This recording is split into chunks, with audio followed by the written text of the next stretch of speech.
പ്രിയപ്പെട്ട പ്രേക്ഷകരെ, ഞങ്ങൾ ഈ രാത്രിയിലുള്ളത് കോയമ്പത്തൂരിനടുത്ത് മേട്ടുപ്പാളയം ഊട്ടി റോഡിലാണ്.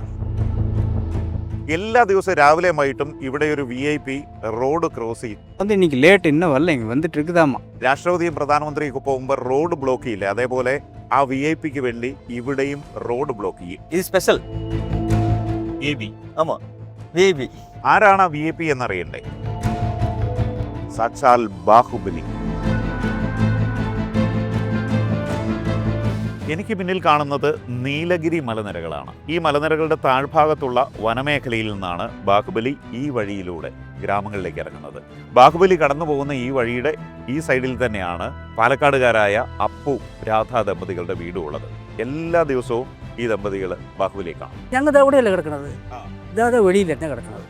അപ്പോൾ ഞാൻ വരുമ്പോൾ കടിച്ചു നോക്കിയാൽ ആനത്തെ പോകുന്നതാണ്. വൻകിട തോട്ടമുടമകളുടെ സ്വാധീനത്താൽ നാട്ടിലേക്ക് ഇറങ്ങുന്ന ബാഹുബലിയെ പിടിച്ച് റേഡിയോ കോളറിടാൻ വനംവകുപ്പ് 4 വർഷം മുമ്പ് തീരുമാനിച്ചിരുന്നു. പക്ഷേ ഈ നീക്കം മുൻകൂട്ടി അറിഞ്ഞതുപോലെ ബാഹുബലി 1 മാസത്തോളം ഈ വനമേഖലയിൽ നിന്ന് മുങ്ങി. പിന്നീട് ആ നീക്കം വനംവകുപ്പ് ഉപേക്ഷിക്കുകയായിരുന്നു. എല്ലാ ദിവസവും ഈ പ്രോസസ്സുണ്ട്. വൈകിട്ട് ഇങ്ങനെ പോവും, രാവിലെ തിരിച്ചു പോവും. അപ്പോൾ എല്ലാ റോഡും ബ്ലോക്ക് ചെയ്ത് ഈ ട്രെയിന് പോകുമ്പോൾ നമ്മൾ ലെവൽ ക്രോസ് അടയ്ക്കുമല്ലോ, അപ്പോൾ അങ്ങനെ അടച്ചു വെച്ചിട്ട് ട്രെയിൻ കടന്നു പോകുന്ന പോലെ എല്ലാ സംവിധാനങ്ങളും ഫോറസ്റ്റ് ഡിപ്പാർട്ട്മെൻറ്റ് ഒരുക്കും.